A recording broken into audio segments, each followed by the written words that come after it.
Kabar baik, misalnya gimana? Kabar luar biasa, Pak Angga.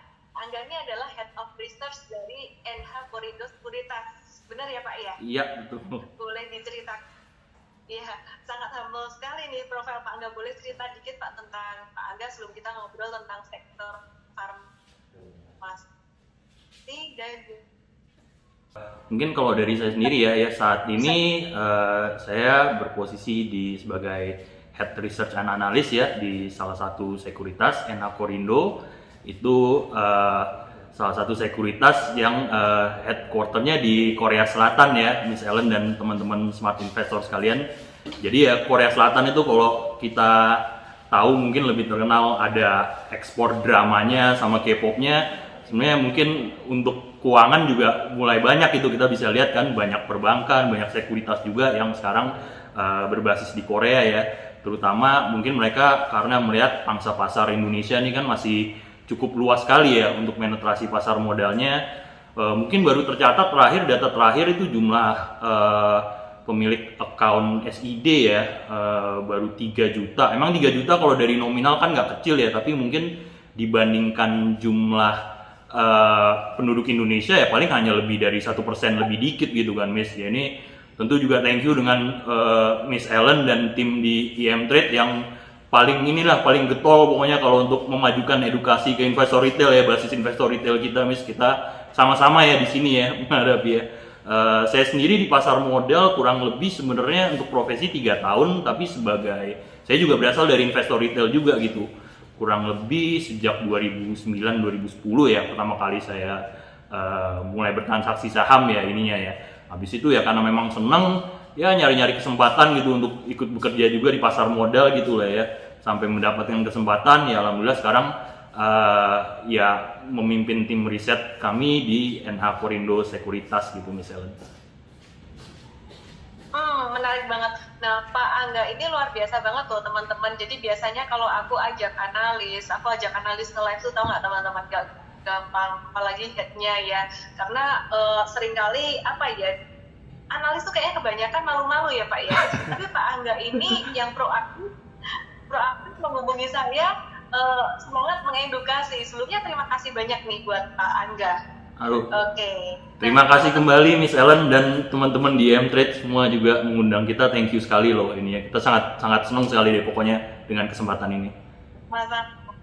Sama-sama. Nah teman-teman, sebelum kita mulai malam hari ini, kita sama-sama mau kasih disclaimer dulu ya, baik saya dan juga Pak Angga, bahwa acara hari ini merupakan edukasi, dan kalau ada saham-saham yang dibahas, ini bukan merupakan perintah untuk Anda beli atau jual, karena tanggung jawab investasi ada di diri sendiri. Dan IM Trade dan juga NH Korindo ini tidak ada keterkaitan manajemen, jadi kita sama-sama kumpul di sini untuk bareng mengedukasi gitu aja.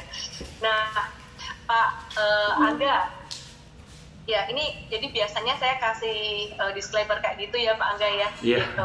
Oke, Pak Angga, kalau Pak Angga melihat market sendiri ini gimana Pak? Ini kan seru banget ya, market itu sebenarnya lagi menunggu pemilu ya, pemilu Amerika. Itu sudah membuat satu decision di market semakin meningkat, marketnya jadi semakin sideways, nggak turun nggak naik ya, swap buku.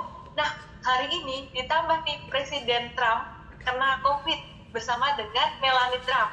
Nah, Pak Angga kalau melihat market pada jangka pendek ini di bulan Oktober sampai dengan di akhir 2020 ini kira-kira gimana Pak Angga view-nya?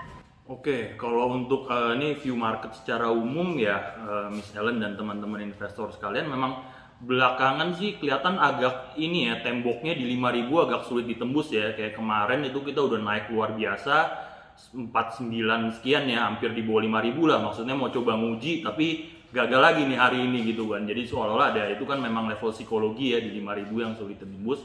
Kalau untuk yang supportnya ya, ini sejak kita break di bulan Juni ya 4.800 itu kan jadi support kita ya kurang lebih ya 4.820-an gitu ya ininya ya.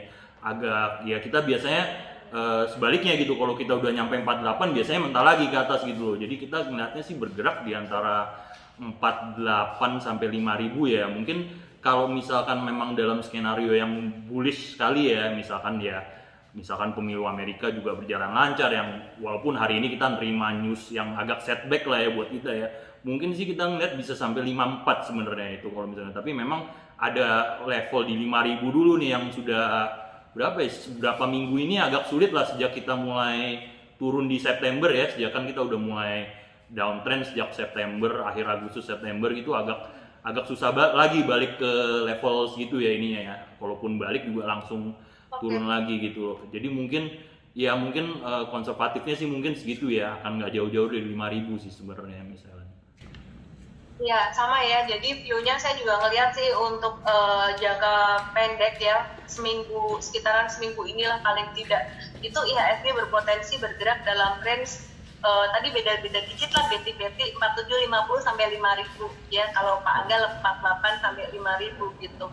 Oke, nah kalau saya lihat sih Pak, the worst case itu support di monthly itu ada di angka 4.500, kemungkinan mungkin ya seandainya nanti ada koreksi itu the worst scenario.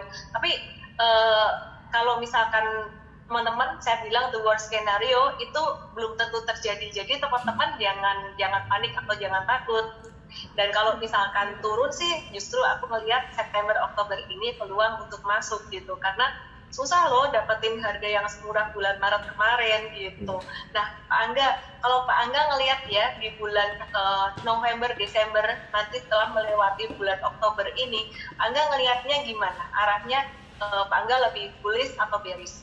Oke, tadi kita ini dulu ya, tadi juga Miss Ellen banyak pertanyaan soal kabar Donald Trump ini ya, sekalian kita masuk bulan November itu kan nanti pemilu Amerika di awal November ya, jadi tentu market bukan cuma di Indonesia aja, pemilu Amerika itu kan something yang ditunggu di seluruh dunia ya ini ya, jadi mungkin di November tuh akan berfokus bagaimana nih hasil pemilu di Amerika. Ini kita ngomong general saja, market global juga termasuk IHSG kita. Hari ini kan kita dapat berita ya semacam inilah ya, berita sebenarnya ya kalau orang sakit sih kurang baik ya siapapun itu ya ininya ya. Ini kan akan menimbulkan menambah uncertainties ya di ini ya, yang sebenarnya sudah sebelum ini pun ada wacana pemilu itu akan ditunda ya ini ya. Kita kan termasuk di Indonesia tuh Desember akan ada pilkada yang sebenarnya pro kontra gitu kan, di saat pandemi ini kan apa bagus gitu mengadakan pemilihan gitu ya. Jadi dengan terpaparnya Donald Trump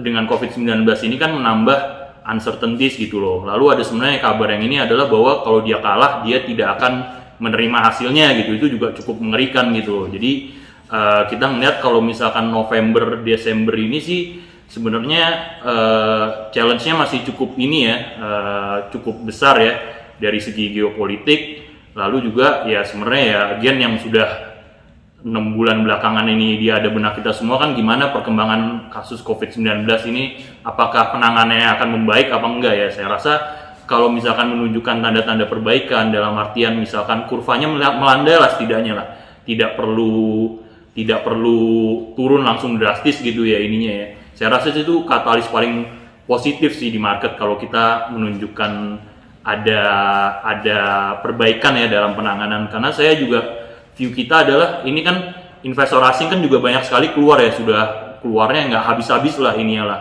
Saya rasa sih ada sedikit ketidakpercayaan lah bahwa kita mampu menangani gitu loh. Tapi kalau kita semua masyarakat Indonesia bau-membau gitu ya bisa sama-sama mengatasi pandemi ini, saya rasa investor asing pun pasti akan tertarik gitu loh. Dan itu yang untung ya kita ini yang udah mulai nabung dari sekarang gitu kan, ketika asing keluar ya begitu masuk ya mudah-mudahan kita akan akan menerima hasilnya lah ini ya dengan kenaikan IHSG gitu. Kalau telekomunikasi ya, selain dari dua sektor itu dulu nih, selain dari kedua sektor itu ada nggak tertarik dengan misalnya sektor sebelum kita bahas untuk farmasi, kesehatan? Oke, di luar farmasi dan kesehatan ya tentu yang ya ini di saat ya kita kan sekalian mau ini nih ya sudah hampir dipastikan masuk resesi ya, tentu ya kita ngomongin udah pasti defensif berikutnya itu kan ya, yaitu ya apalagi kalau bukan consumer goods ya ini ya pasti consumer goods itu akan selalu bagus gitu kalau kita udah ngomongin saham seperti ICBP, terus nanti KLBF yang mungkin kita akan bahas sedikit ya soal farmasi ya juga, itu udah pasti ya itu safe haven kita lah ininya lah. Kalau misalkan sektor di luar itu yang ini ya mungkin biasanya ya hedge-nya orang di saat resesi itu kan emas ya ini ya mungkin kenaik ya harganya memang sudah cukup naik ya, tapi memang untuk sebagai alat pelindung nilai atau aset yang dianggap klasifikasinya safe haven gitu, emiten-emiten tambang emas gitu seperti MDKA atau Antam itu masih menarik gitu. Ini kita ngomongin di luar farmasi dan telco ya tadi ya Miss Ellen ininya. Jadi ada consumer goods sama mungkin kalau yang mau lebih risky sedikit ya emas lah ininya. Oke.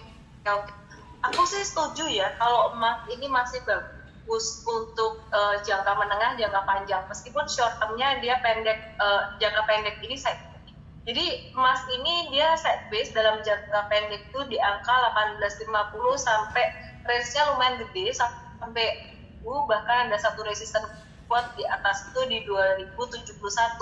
Tapi saya melihat atau tarikan jangka pendek aja beberapa bulan ke depan aku masih bisa menguat gitu. Sama sih Pak, setuju saya juga